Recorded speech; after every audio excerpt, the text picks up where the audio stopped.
Hey guys, Hi, Piers. how are you? Good. How are you doing? Not too bad in New Zealand.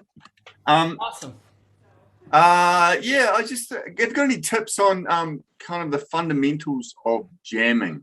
So if you've got your chord changes and everything, your rhythm going quite well and stuff like that. Yep. Um, what's the kind of fundamentals of bringing people together to jam in the same key and that kind of stuff? Yes. Cool. Do you want to share a specific situation that you're asking about? Not really, Well, because I don't jam much, but I do have yep. friends that I play with, and so I just sort of what's the kind of structure that you kind of kick off with? What. Yeah. Um, if the musicians, so I'll just tell you like what I do when I get together with friends to jam.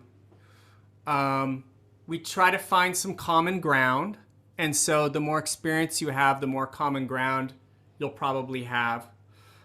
There's this common language that like rock guitarists have of playing the 12 bar blues. And so that's often a good starting point. You know, if I were like in Kazakhstan at a bus stop with my guitar and some local kid came over with a guitar and we didn't share any language in common, I'd start playing a 12 bar blues and just kind of, raise my eyebrows. You want to jam? And, if he liked Western music and he'd been playing guitar for a while, he probably knows that too. So having some music in common is necessary. Now, um, if you can plan things out and have chord charts for everybody, that can often really help. But you really want to keep things simple. Even really good musicians will typically jam on songs with a simple structure. And, there are certain songs that I shy away from because I know there are stumbling blocks in them. Like one of them is Angel from Montgomery by John Prine, which is a fairly simple song, but it has this measure of 3/8 in it that always causes confusion when people get to it because some people include it and some people don't.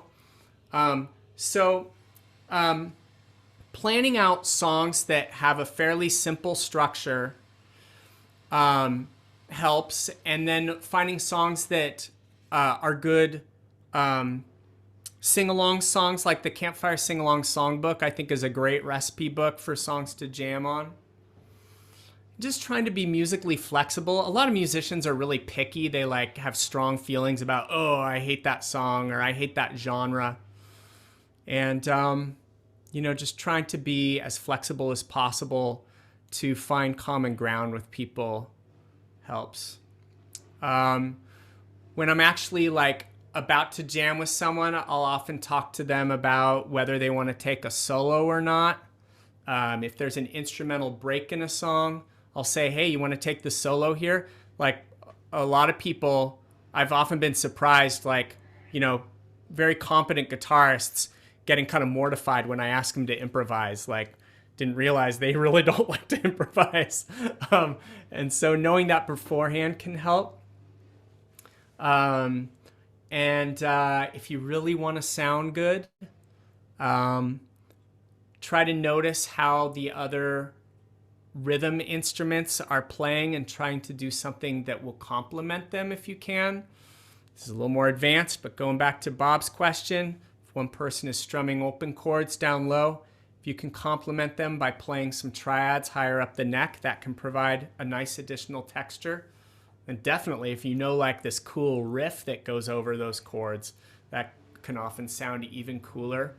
There's a whole host of songs that really lend themselves toward that. I think of like, often Tom Petty songs are great jam songs for that reason.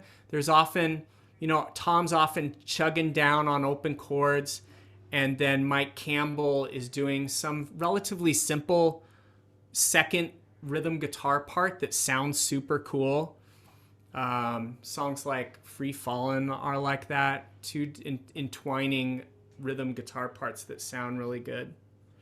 Um, uh, learning how to cue an ending is also helpful. So when you come up close to your ending, if you can raise the neck of your guitar and then bring it down on the last chord, it's nice to be able to end together. How am I doing, Piers?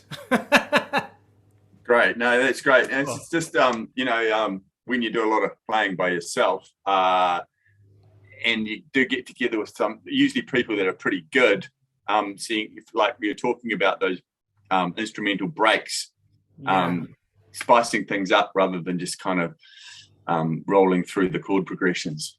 Yep. Yeah, it's really nice when you're jamming with people to have at least one person who can improvise. That really adds a lot. Not necessary. And if they can't, sometimes you just skip those sections.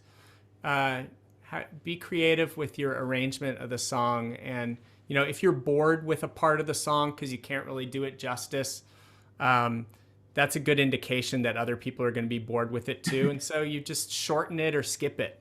Yeah. Cool. I hope you get to jam with people soon. Hey, I hope you liked this lesson. If you did, please click the like button. You can also subscribe to my channel.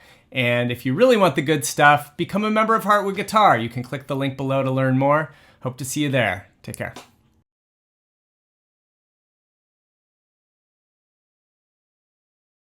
Hey, I hope you liked this lesson. If you did, please click the like button. You can also subscribe to my channel. And if you really want the good stuff, become a member of Heartwood Guitar. You can click the link below to learn more.